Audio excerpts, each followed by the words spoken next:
When the eyes behold a delicious delight, and the ears itch to the sizzling sounds of a nutritious combination of chicken and tomatoes mix, then it's certain that a Nigerian chicken stew is ready to be served. Hello everyone, welcome back to my channel. If indeed you want to know how this chicken stew was prepared, then keep on watching. Here is a concentrated tomatoes mix, and it is the key ingredient used in the preparation of this recipe. To know how it was made, a link to a well-detailed video showing that is right in the description box. Next is the vegetable oil. You can use any cooking oil of your choice like olive oil and sunflower oil, but for this recipe I used a vegetable oil. Here are the onions used. Last and certainly not the least is the chicken. I used a freshly butchered old layers chicken, which is equally called live chicken here in Nigeria. You can use any type of chicken, but it is worthy to note that different chicken have different cooking time. So now that the ingredients have all been introduced, let's go over and start preparing the ingredients. So I am starting first with the onions, which is basically the only ingredient that needs to be chopped for this recipe. Lately, I have been encountering lots of bad onions, and to think they all look beautiful and whole on the outside, but the inside is something else. This is basically how some persons are in reality. This is one of the major reasons I strongly advise for onions to always be dissected to expose the inner parts, to avoid eating what you don't know. So here are the onions fully peeled. Go ahead and wash the onions. And after washing the onions, chop the onions.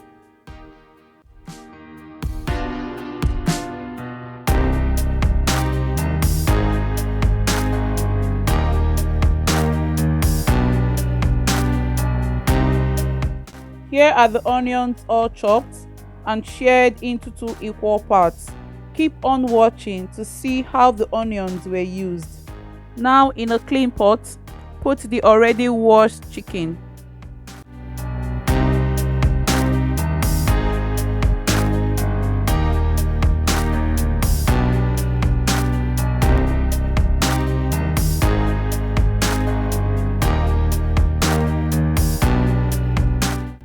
Now add 1 part of the chopped onion.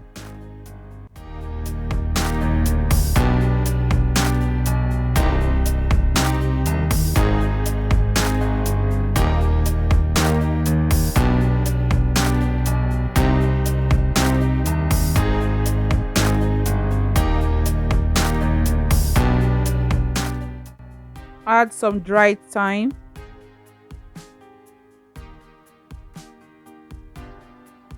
Curry powder.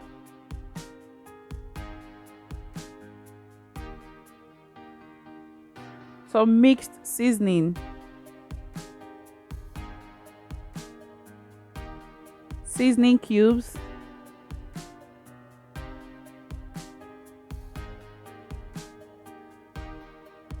And lastly, some salt.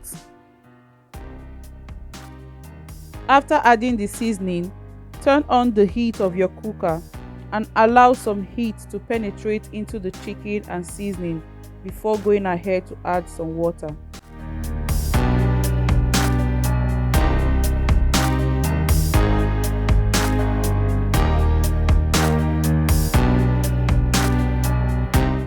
Now that some heat has penetrated into the chicken and the seasoning, go ahead and give it a quick stir.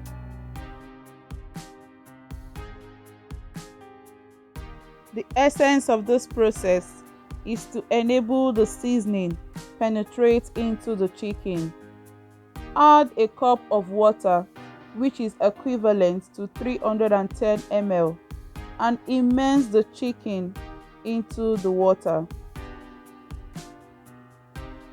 Then allow the chicken to simmer in its own juice along with the water and the pot covered.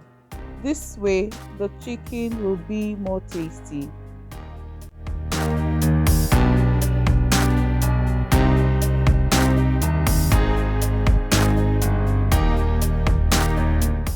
Here the chicken has cooked for some minutes.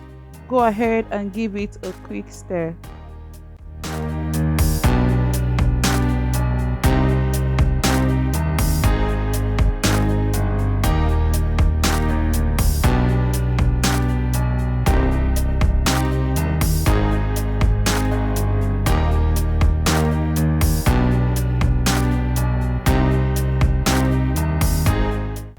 Now add some water, which will be enough to cook the chicken. I added a full glass cup, which is equivalent to 310 ml, and went on ahead to add some more water, which is equivalent to 170 ml, making it 480 ml of water in addition to the 310 ml that was previously added. So in total, 790 ml of water was used to cook this chicken until tender.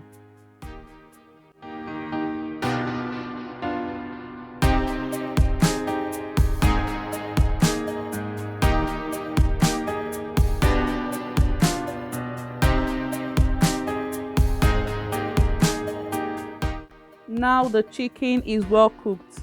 It took approximately extra 45 minutes on medium heat to cook this chicken until tender.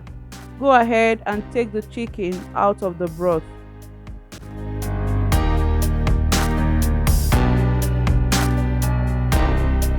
Here is the chicken broth. Set it aside for later use.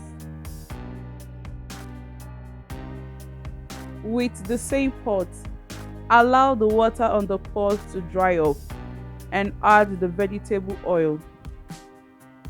Allow the vegetable oil to heat up, and once the vegetable oil is well heated up, go ahead and add the remaining chopped part of the onion.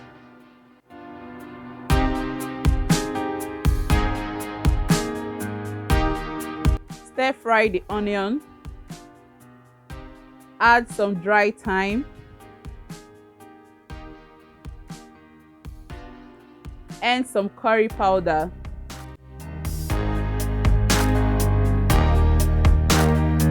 Stir everything together.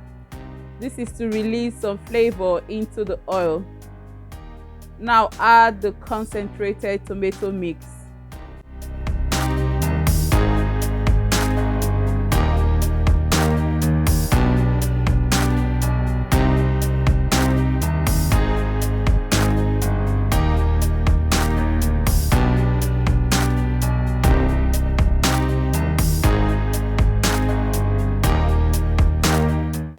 Now stir until all the ingredients are well combined. Make sure that the heat of the cooker is reduced to the lowest temperature, because at this point, the mixture has greater tendency of burning. So to keep this at bay, reduce the heat.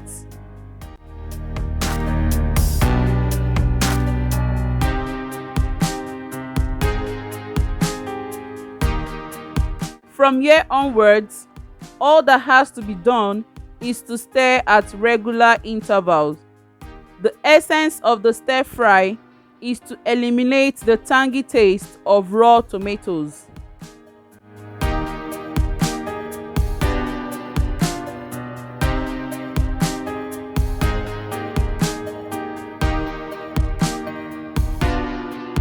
Make sure the tomato mix is well stir fried, because this process can make or mar the end result. At this point, the tomato mix is well stir fried. A good cool is when you see the oil separating from the concentrate, and equally when it looks less raw in the eyes. Then you know the tomato mix is well stir fried.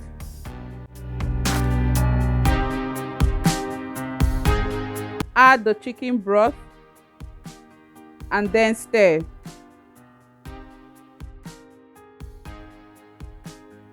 After adding the chicken broth, the content tends to bubble and splash little droplets all over the stove top. To prevent this, partly cover the pot. But personally, I don't mind cleaning afterwards, because When the pot is left open while cooking, the stew tends to be tastier.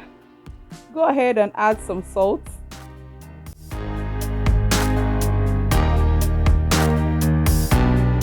seasoning cubes,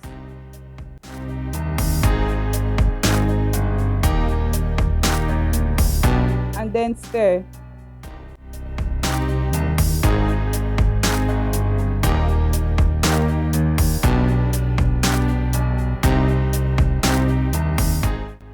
Now add the boiled chicken.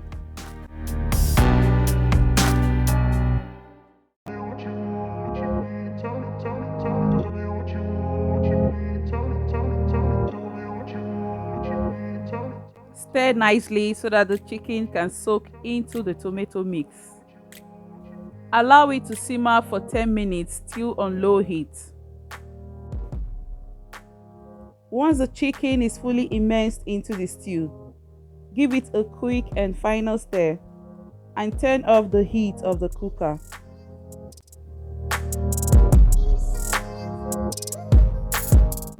And there you have it. A delicious pot of chicken stew is ready to be served. You can serve this with rice, pasta, yam, potatoes, beans, and even bread. If you haven't tried bread and stew before, I urge you to give it a try. Until I come your way again, keep cooking and keep living. Bye.